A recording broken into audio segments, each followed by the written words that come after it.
I think it's very interesting. As I said before, Kieran, you got this divide between Queensland and WA, which is such important states for Morrison for the election, and New South Wales and Victoria, who've clearly had jack of lockdowns. So I guess we'll be seeing state border closures for some time.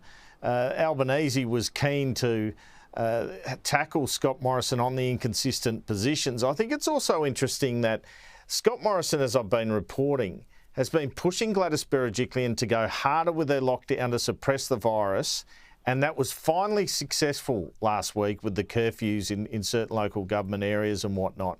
So as soon as he does that, under pressure from his colleagues, including Frydenberg and Dutton and many others, to open up the country at 70 to 80% vaccination, having achieved that tougher lockdown, he pivots to this situation. OK, now we're going to start talking about opening up and about hospitalisations and deaths, not cases. So Albanese here trying to point out you're so inconsistent, where are you going next on this?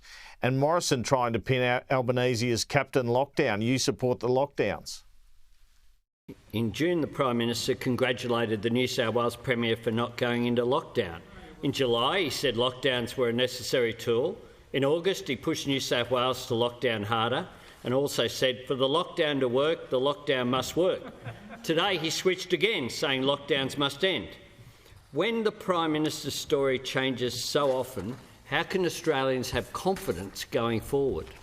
The Leader of the Opposition is deliberately, Mr Speaker, mischaracterising. It's quite simple. It's very simple. I'll set it out for the Leader of the Opposition. The National Plan says we are right now in the suppression phase. In the suppression phase, that is until we reach 70% of the country being vaccinated, then lockdowns are an important part of the suppression tools used by state and territory governments. And that position of lockdowns becoming the more prominent tool was arrived at, Mr Speaker, after the lessons learned in New South Wales as a result of the Delta variant. It's that simple, Mr Speaker. The Prime Minister there in question time.